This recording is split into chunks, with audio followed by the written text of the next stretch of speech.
Good evening and welcome to our school efficiency information session here. I want to say a special thank you to those who are joining us here in the room to come out on a cold winter evening to join us in the auditorium. So thank you for being here. I would also like to thank all of those of you who have joined us online and you've invited us into your home for these few moments, so I appreciate your time. I'd like to take a moment to introduce the rest of the team here and those who've put in a lot of time on this work and will continue to do that as we work through the process. So first we have Andy DeGraw, our Chief Operations Officer, and next to him, Luke Meinert, our Assistant Superintendent for Secondary Schools, and then Carla Marquand, our Executive Director for Student Support Services. And then next to Carla, we have Chane Beam, our Executive Director for Teaching and Learning. Next to Chane is Kate LaPlante, Assistant Superintendent for Elementary Schools. Next to Kate is James Gentry, Chief Information for Technology. Next to James is Derek Coriel, our Executive Director for Special Education. And then at the end, we have Ivory McDaniel, our Executive Director for Human Resources. And then next to Ivory, we have Jay Corion, our Facilities Maintenance Director, Executive Director. So before we begin, I would just want to express my appreciation to this team and what a privilege it is to work with a fine group of professionals who have the best interest of students and staff in every conversation, so I appreciate their work. So to start us off this evening, I want to ground us as to who we are and what we do. First and foremost, above all things, we're a learning organization and a partner organization.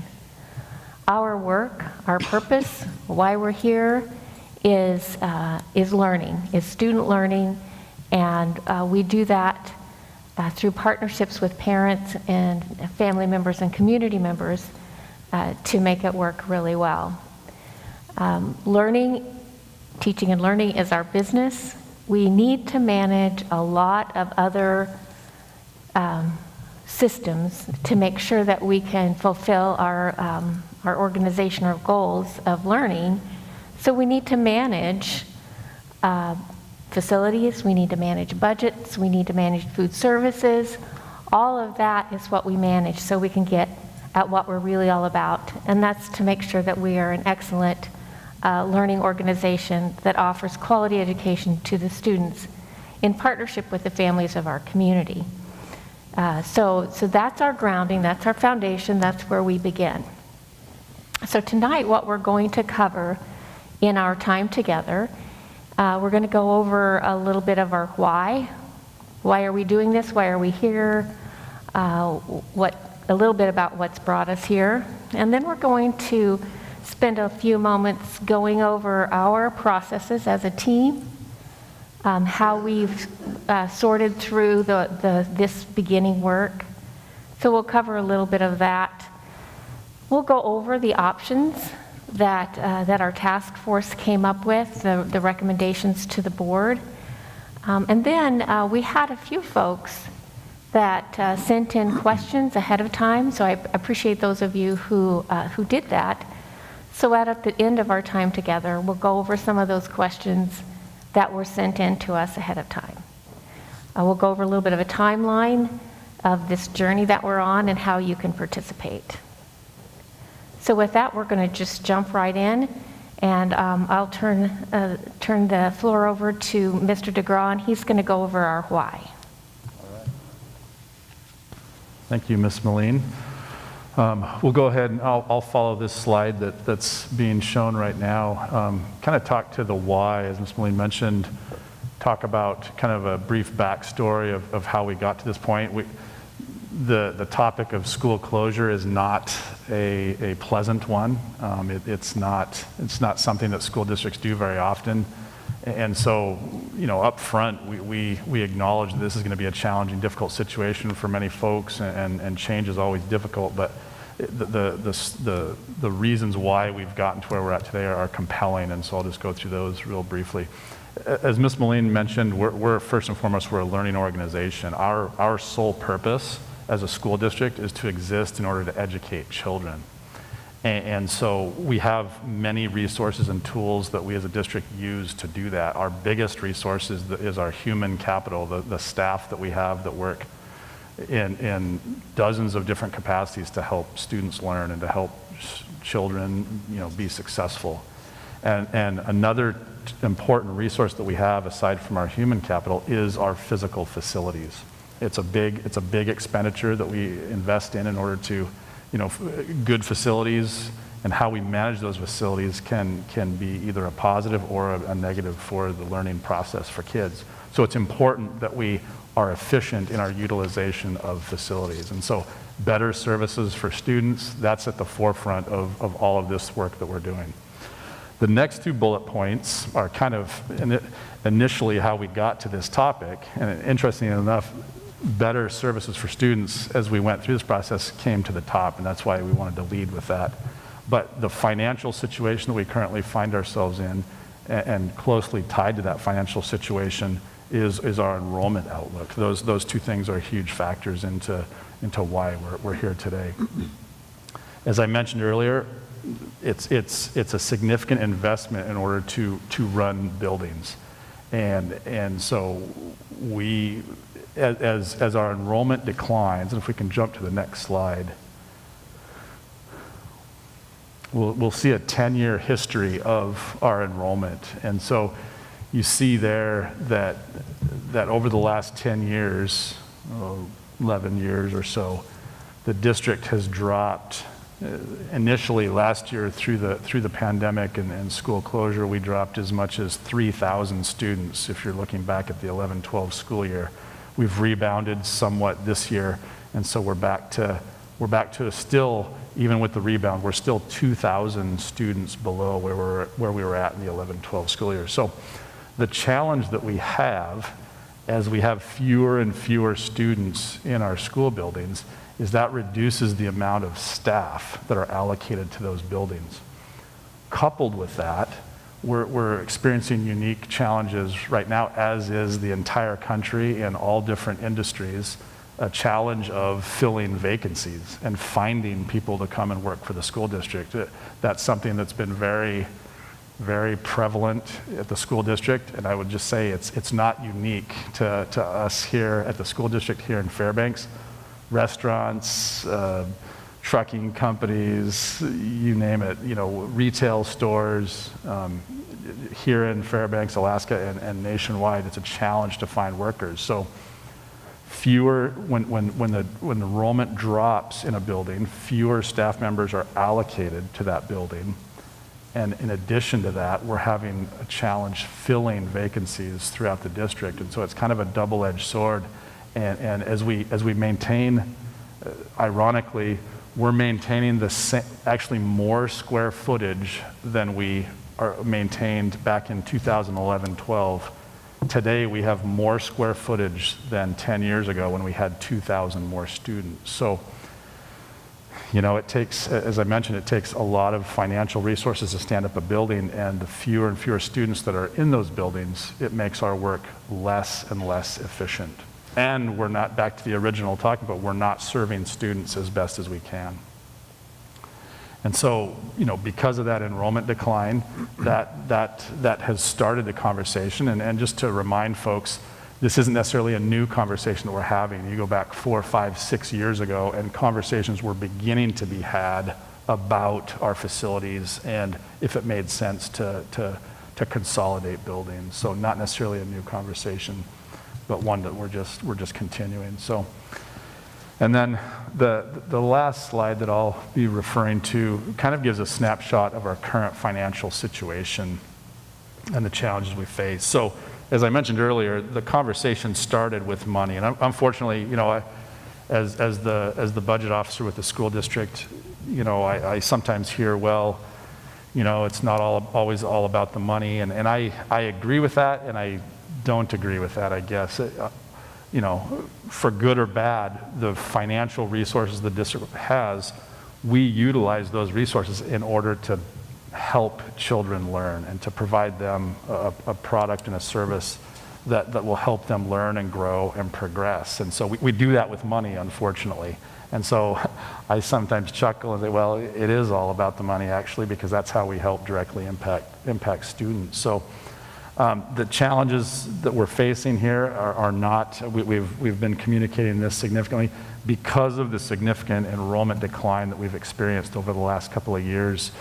You see the $35 million decrease in revenue just in the last few years.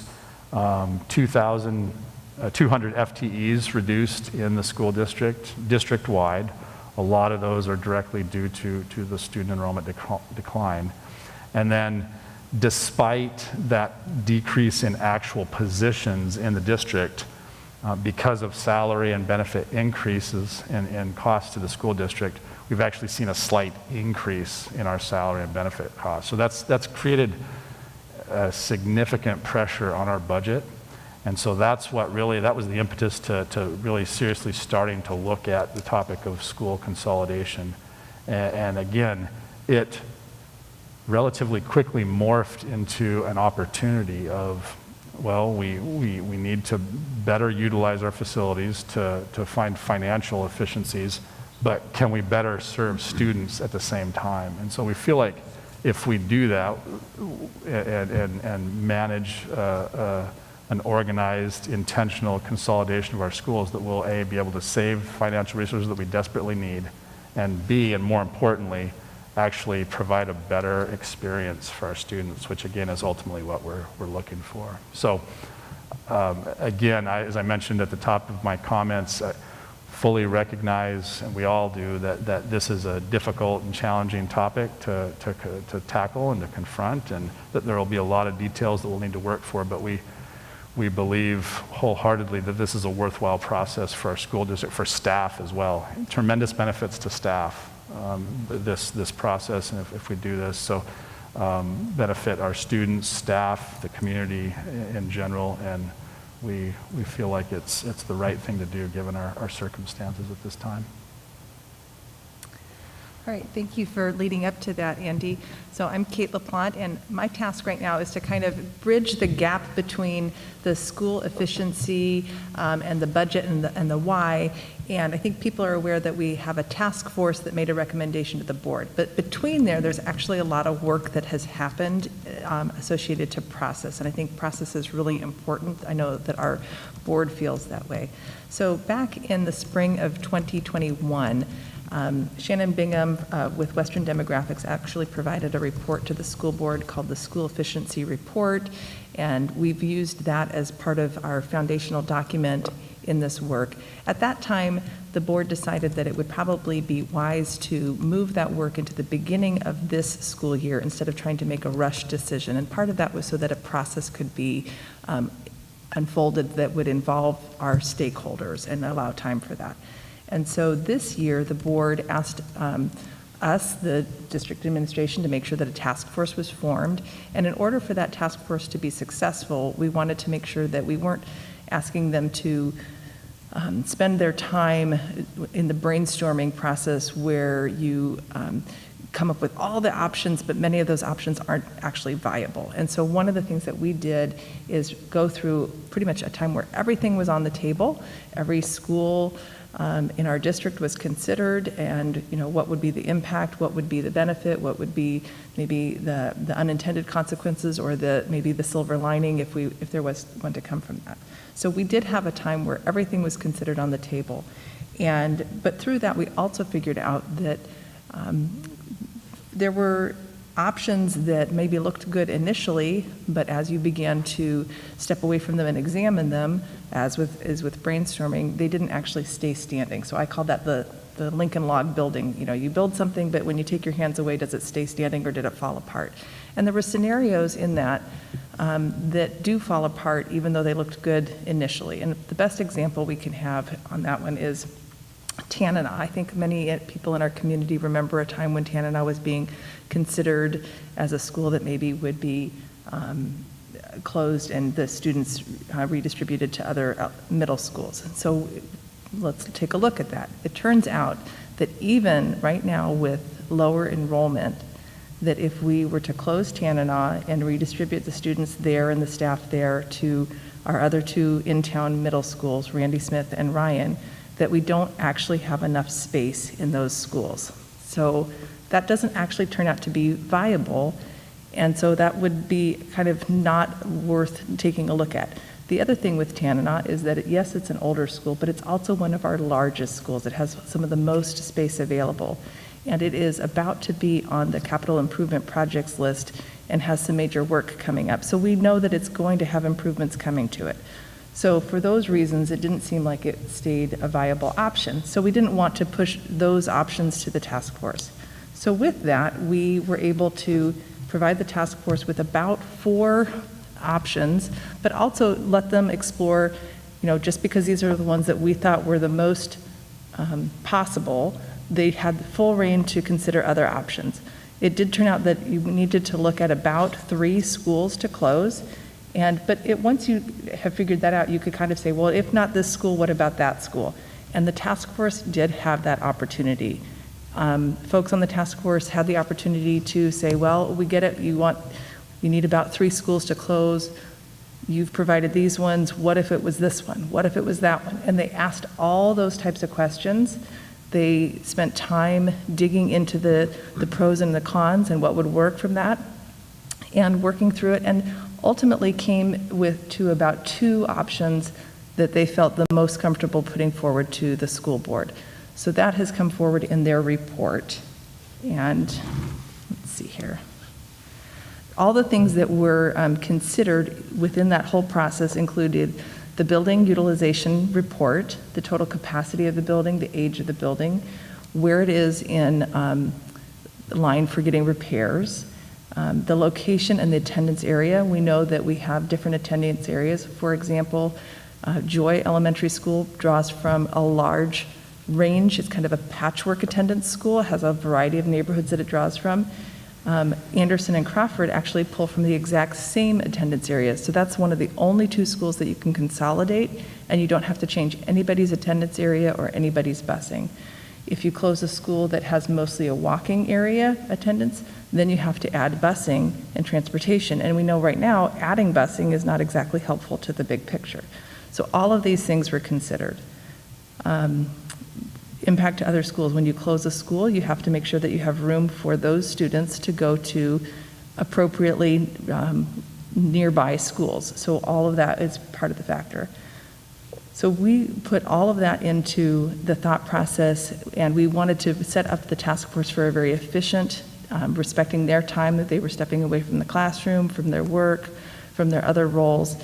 And they spent a good 2 solid days together looking at these examples and brainstorming all the questions that they had for us. And I think that that was a pretty effective use of their time and a good process. So I think that answers that.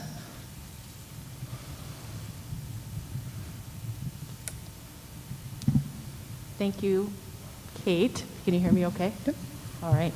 I've been asked tonight to talk a little bit about the task force that Ms. LaPlante just mentioned over the course of her talking points. Back in the beginning of the school year, the Board of Education requested for the school administration to utilize a task force to look at the options that the administration was recommending. And we utilized Clint Campion. He's an attorney out of an Anchorage law firm to facilitate the task force over 3 days. The first day with the task force, the administration, Mr. Campion, and the task force met virtually to talk about the whys that Mr. DeGraw talked about at the beginning of the presentation. And so that people in the task force could understand why we were doing the work that we were doing. The task force was comprised of 13 members. There were principals, there were teachers, there was support staff, there was community members, there was parents involved in this task force. And then the task force spent 2 solid days of work facilitated by Mr. Campion to come up with the recommendations that they provided. The first day, the administration, we met with the task force so that we could present to them what we felt our recommendations were that the board should consider. And then we allowed the task force to work independently of the administration so that they can have that free and open dialogue to really dissect and look at the different options that were presented. And there is a full task force report that's on the Board of Education's website, on the school district's website, that you can really see the more in-depth reasoning to their recommendations to what Ms. LaPlante just talked about as well. And that will continue to go through during this presentation. Thank you.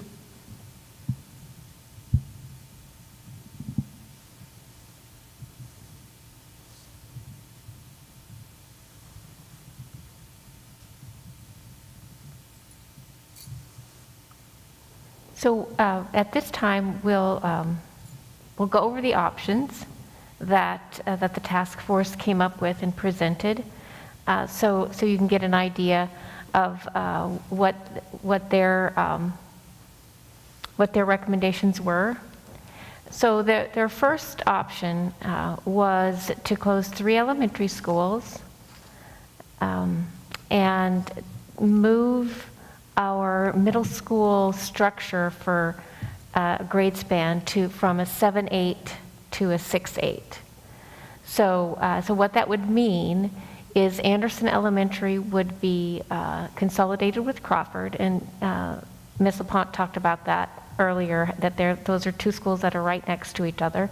So those 2 schools would be consolidated. Right now, Crawford is a K-6, and those 6th graders would move into Ben Eielson Junior Senior High, and they would have then at Ben Eielson the 6-12 configuration in their school. In this option also, Joy Elementary and Nordell Elementary would be closed, and those students would be, we'd go through a rezoning process, and they would go to a new elementary school. Randy Smith, Ryan, and Tananall Middle Schools would then become 6-8 schools, and all of the other schools, elementary schools, would then serve students kindergarten through 5th grade. So that's kind of the outline for option number 1 that the task force put forward. And then as a kind of a 1A, the administration had recommended that instead of closing Nordell, that building would be repurposed for other school district programs and other school district uses.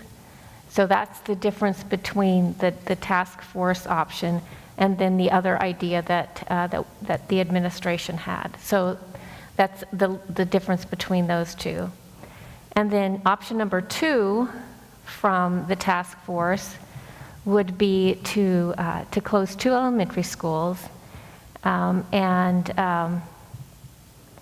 then keep our 7th and 8th grade configuration for middle school and move all of the middle schoolers to Tananall and Ryan and close Randy Smith Middle School.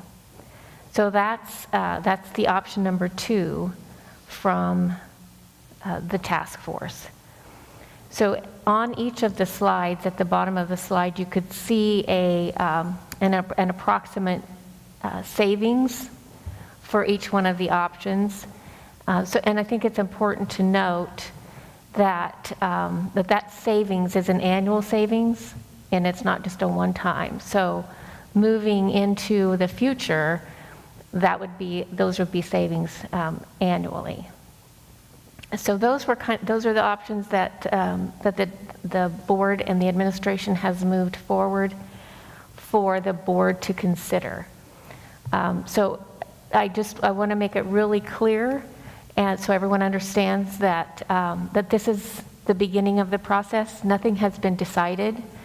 All of these options are being considered. That's a little bit about why we're here tonight, is so you can understand more about what these options are and what they mean.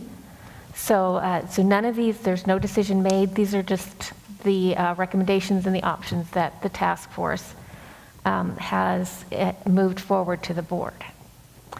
So there's a lot more detail in those 3 options that we're going to cover right now. And so next we're going to talk a little bit about the repurposing of a building. What does that mean? What are the ideas behind repurposing? So with that, I'm going to turn it over to Mr. Meinert, and he's going to talk a little bit about what the whole idea of repurposing means. Thank you, Ms. Moline. Is that picking me up?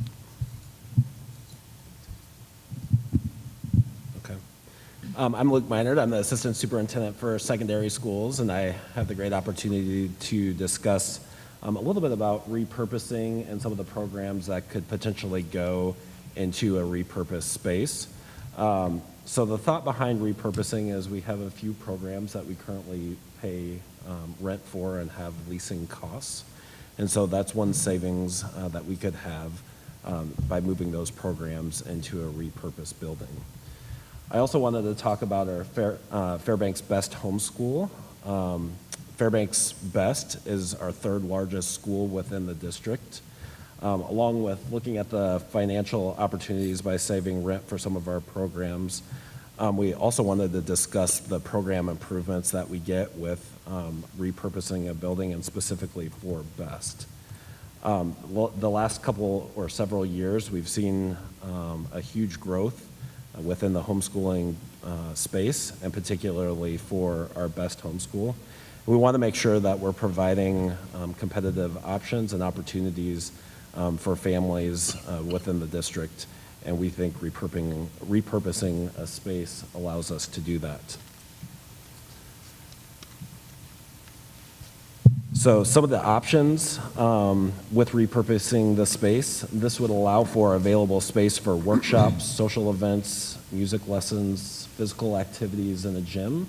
As you can imagine, if you're a homeschool family, having access to a facility that allows you to provide great learning options for your students and your family is something that's unique and something that would greatly help enhance the education of these students.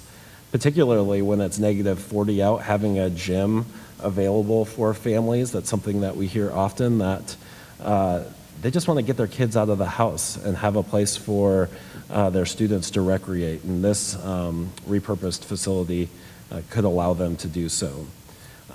We imagine there would be specialized equipment for labs and technology needs within the building. There would be co-opting opportunities, so many homeschool families like to co-op with other homeschool families. One mom might be a specialist in English, and a dad might be a specialist in math, and so they could use our facility to teach different sets of kids units and explore those co-ops together. There's also there would be stable and robust internet access at the facility, which we know we have bandwidth challenges across the borough, and so that could greatly help families. And then we also think this is a unique opportunity to capitalize on an area where we could increase the revenue for the school district through attracting more homeschool students to Best. So we know that there's several thousand homeschool students and other programs around the state, and we think we offer a great program, and we would love them to come check out Best Homeschool. So now I'd like to transition to the conversation of why we're exploring a 6-8 model. And one of our guiding questions for the building reutilization discussions was, how do we improve the services we're offering our middle school students? So something we've seen over the course of time as student enrollments have decreased is that we've been able to offer fewer and fewer elective options for our students, and really we've been going towards just the core academics. They haven't had other opportunities or many other opportunities outside of core instruction. And we think by moving to a 6-8 model and filling up our middle schools that we can offer improved services and additional classes. We want to talk about what that transition looks like from what we currently have is mostly a junior high model to more of a middle school model.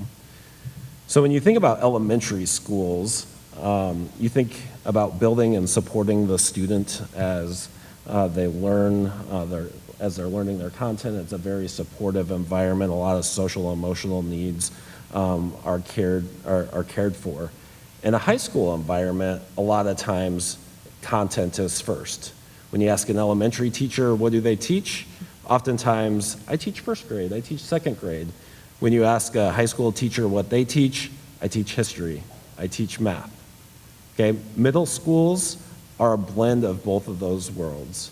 So you get the best of having a content area specialist teach your students, but we also greatly focus on character development, social emotional needs, and supports for students in that environment.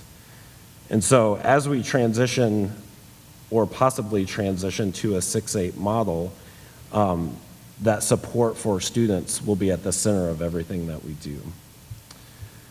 So how do we do that? Through building a culture and communities within the middle school. We ensure that educators respect and value young adolescents. The school environment is welcoming, inclusive, and affirming for all.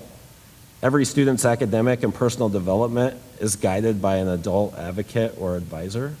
We know if students have at least one adult that they connect with, that they trust, that they know cares for them, then those students are oftentimes much more successful. And then school safety is addressed proactively, justly, and thoughtfully. And we know one of the hesitations of some families might be thinking about, oh, I have a fifth grader right now, and it's a hard leap for me to think that they might be going in with eighth graders. We want to assure these families that they'll be going into a safe environment. When you think of it, it's still, even in a 6 to 8 realm, is still our smallest grade band, right? So we have, at that point, we would have K5, 6, 8, and 9, 12. And with, in our middle schools, knowing that middle school students are unique and wonderful, we do want to focus on school safety through a controlled and supportive environment. So some ways that we do that is class schedules. So normally, middle school students, 6th graders would be with 6th graders, 7th graders would be with 7th graders, 8th graders would be with 8th graders, other than some elective options where you might see some blend over in grade bands. Oftentimes, the buildings will be set up for grade level building wings. So the 6th grade wing over here, 7th grade wing over here, 8th grade wing over there. Grade level locker locations, running multiple lunches, and then controlled passing periods are some of the ways that schools can manage the safety in middle schools and ensure that there's a supportive environment. We also wanted to discuss the curriculum, instruction, and assessment of what it might look like in a middle school. The most important bullet here, if you take nothing else out of this, is that connections or relationships before content. So that will be stressed over and over again, that we want to make connections with students. They're at such a pivotal time in their educational careers that we want to ensure that they're supportive and that they're having great educational opportunities and success, and they want to continue their educational careers. Educators are specifically prepared to teach young adolescents and possess a deep content knowledge. So this goes back to our teachers and what a fabulous job they do, and in the middle school, that they're content subject experts. So 6th graders will greatly will be able to take advantage of the grade instruction through content level experts. And not that our 6th grade teachers aren't now in elementary schools, but having somebody that's dedicated to just English, to math, to science, helps them do deep dives in those subject areas. We want to ensure that curriculum is challenging, exploratory, and diverse, and that learning is active. So middle schoolers, we know, are very active. We want to ensure that the learning is active in the classroom as well, that they're applying their knowledge, that they're having opportunities through project-based learning opportunities and others to showcase the knowledge that they have in an active way. And so some specific middle school improvements that we'll see are additional courses with a larger student body. So as you fill up schools with more students and more teachers, you get more elective options, you get more course options, and this is great for students. We know that oftentimes it's the electives that enhance or entice students to come to school on a regular basis. They look forward to that music class or that ceramics class or that computer science class, and they come to school for that. That improves attendance, that improves their standing in the greater community, and that really drives their success within the school. We also think that the middle school 6-8 model will build stronger communities and less transition fatigue. And so what we mean by that is having the opportunity to spend 3 years within a building allows that building to create a stronger community. Right now, it almost feels like it's whiplash. Students they come into 7th grade, by the time they get it kind of figured out, they're in 8th grade, and then they're off to high school. Now, having 3 years, we feel like with more character education development that our students can become leaders, and by the time that they're in 8th grade, there's just this great culture and community being built within the middle school. We think advisory and mentoring is a critical component for student success, and that will be built into the middle school model. Advanced students will have better opportunities for acceleration. So if you're a 6th grade student, but you're really doing 7th or 8th grade work, you now have greater opportunities to be able to do that. There's also greater opportunities for student groupings and differentiation. So maybe you're not on grade level for a specific area and you're a 7th grader, but maybe you need to be doing 6th grade math. Well, we would have that opportunity in an easier and more flexible way now. 6th grade students would also have greater exposure to CTE courses and career pathways in the middle school. And 6th grade students would have better opportunities for student activities. So there are several student activities happening at elementary schools, but 6th graders would now be able to join middle school interscholastic sports in a competitive fashion.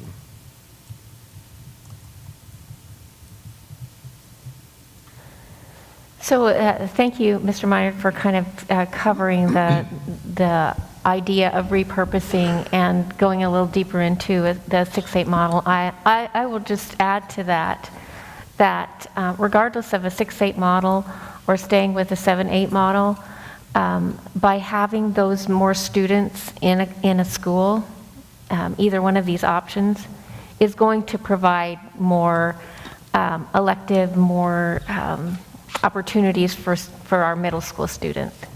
And as Mr. Minor talked about, that's such a pivotal point for students in their academic career, and that's what we really want to provide for our students is a really positive middle school experience. So when we launch them into high school, they're ready to go.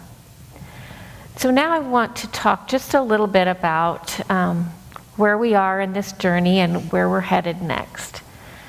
So the task force has moved forward with their options, and a few weeks ago the board had a work session and heard about these options.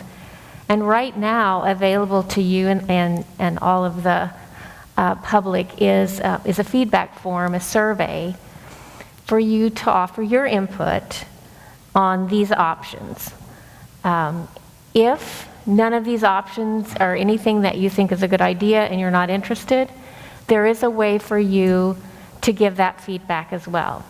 So if you're completely uninterested in any of these options, you can email the school board with your thoughts and give your input that way. So then on January 10th, the board is going to hold a work session, at what point they will look through these options. They'll look through the feedback from the feedback form. They will have been getting your comments via email. So they're going to take all of that into their work session and spend some time going through that and looking at what might be best for the district moving forward. So I will urge you, if you want to participate in the survey or in the feedback form, you'll need to do that before January 2nd. Because on January 2nd, we're going to bring that survey down, compile the responses so it can be ready for the board when they go into their work session on January 10th. So January 10th, the board's going to have a work session. And then again, in their regular meeting on January 18th, they will consider the school efficiencies and facility utilization topic. Then on February 1st, the board will make the decision on how they're going to move forward, how we as a district and we as a community are going to move forward with this school efficiency process. So we're at the beginning of a journey, and it's going to move kind of fast, so you'll want to make sure you get your input in before January 2nd, and then tune in to the January 10th and 18th board sessions, and then the 1st for the decision.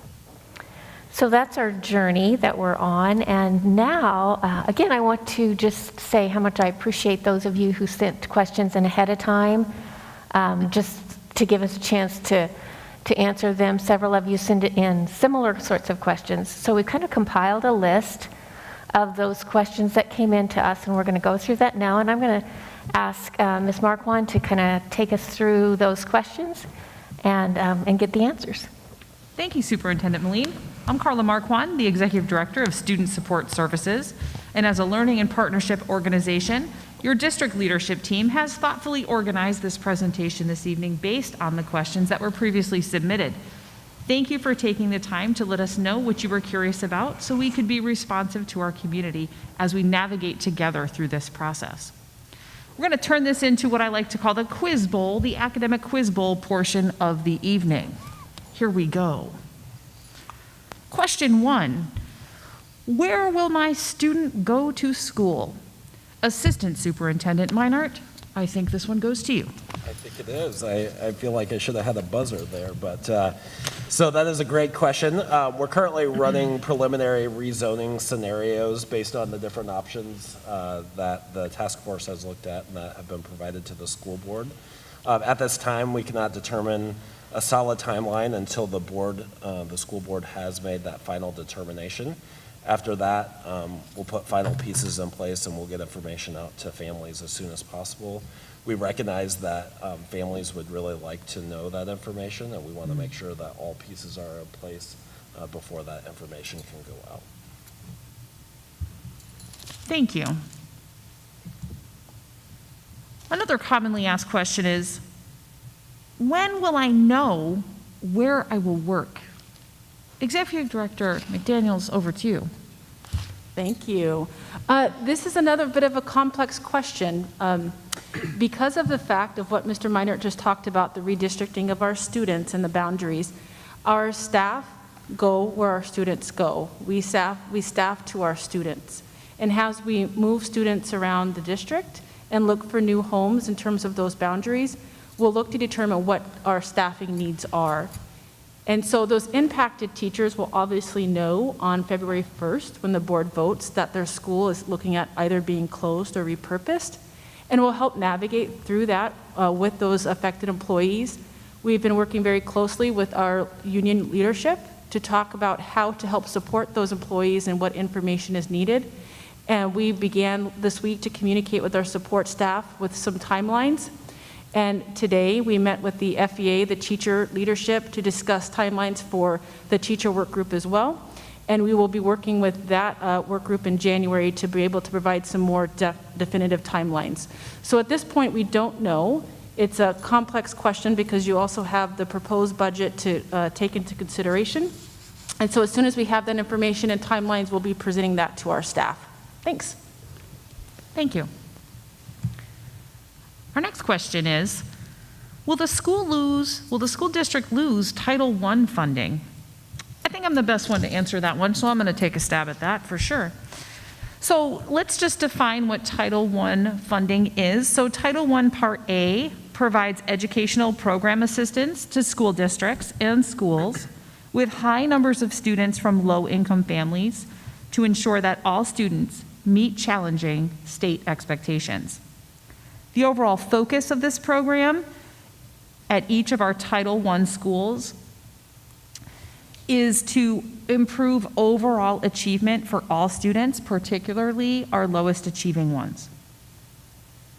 So in response to this question specifically, no, we will not lose our Title I funding if any of our Title I schools close, because our funding follows students for Title I. In this district, to qualify for federal funding, we use the National School Lunch Program applications and eligibility. Those that qualify for free and reduced lunch, it is important to fill out those forms, so please do so if you're eligible. And this determines our poverty percentages for every school in our district. We use the option to identify schools below the 75% poverty in rank order by grade span and groupings, meeting all federal requirements to be above 35% poverty level. The school designation for our district is schools that are 45% and above. So since our funding follows our students, we will not lose our funding. Thank you. And our next question, what if schools close and then there's an increase in enrollment? Executive Director Coriel, I think you're best suited for this. Yes, thank you. District-wide school building capacity is 16,401. So based on the current in-person enrollment, we still have space for approximately 5,400 additional students. If the 3 elementary schools identified by the task force close, we will still have space to serve approximately 4,100 additional students across the entire district and approximately 1,600 additional students in the remaining elementary schools. Thank you. Thank you. And Assistant Superintendent Meinhardt, what if student enrollment increases at Eielson Air Force Base? Yeah, this is a question that we've been getting frequently. If the population does increase, we're confident that we'll still have space available for those students to be either at Crawford or Ben Eielson Junior High School. Some numbers for you. The anticipated enrollment at Crawford next year, if Anderson and Crawford did combine K through 5, would be 450 students. The capacity at Crawford's building or school is for 553 students. So the empty seats available are 103. The anticipated Ben Eielson Junior High School enrollment is 395. The capacity of that school is 616, and so there's overall 221 empty seats available there. Just for some historical perspective, the combined enrollment of Anderson and Crawford in the early 2000s was over 900. And I do think it's important to note that we've been anticipating a buildup on Eielson for several years, which really hasn't materialized in a dramatic increase in student population. And even if it did, we feel like we have the necessary capacity at the schools available on base. Thank you. Mr. DeGraw, as the Chief Operations Officer, will this solve the school district's money concerns? All right, yeah, that's a great question.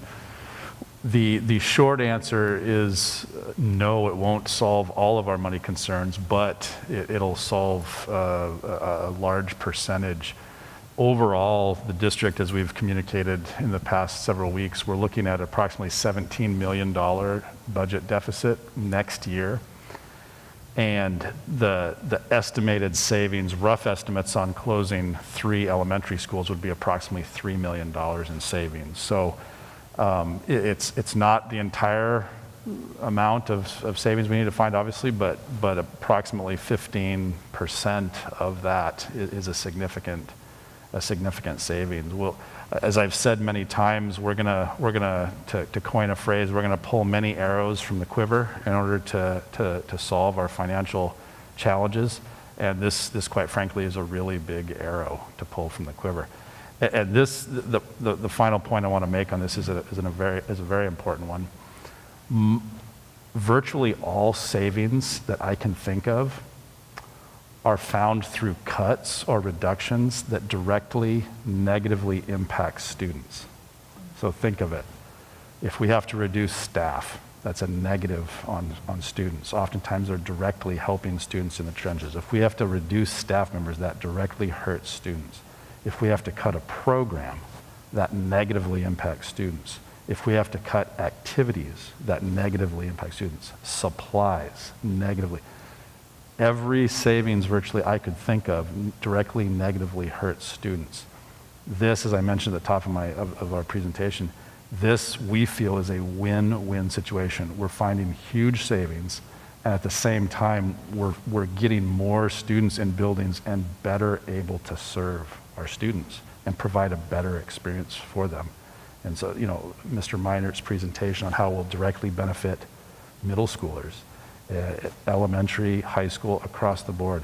If we can find huge savings and better serve students, it's a win-win that I can't think of another lever we can pull as far as savings that saves us money and helps kids. So I just think it's a phenomenal option. Thank you. I appreciate that. Our next question, Executive Director Beam, as the Executive Director of Teaching and Learning, but my school isn't on the list to close. Will I still be impacted? Thank you. The short answer to that is possibly. As a school closes, the school zones will have to be redrawn. And as that happens, there could be a domino effect on schools that are nearby. So if you're looking at school A, whichever school that is, and that school closes, and you think, oh, well, there's several schools, or there's a few schools in between that school and mine, so my family won't be impacted. What might happen is, if school A closes and school B is in the vicinity, that zone might be redrawn in an effort to balance out our student numbers. And then equally, a little bit farther out, maybe school Z, or school C, that might be redrawn also. So then it's possible that even though your school is not on the list, your family could be impacted by it. Thank you, that's an important point. Brings us to our final question here in the Academic Quiz Bowl, and that is, will school closures improve transportation? Mr. DeGraw, I think this was best answered by you. Yeah, thank you, Ms. Marquand. So the short answer is school closures will not, in our anticipation, will not significantly add needed resources or reduce needed resources. So aside from the school closure conversation that we're having, obviously everybody is aware of the challenges that we are facing in our transportation for students. And basically, school closure will not have either a beneficial effect or negative impact on our transportation services. So, Thank you so much. Superintendent Moline, back to you. Thank you, Ms. Marquand. I appreciate you overseeing our quiz bowl tonight, and there will be grades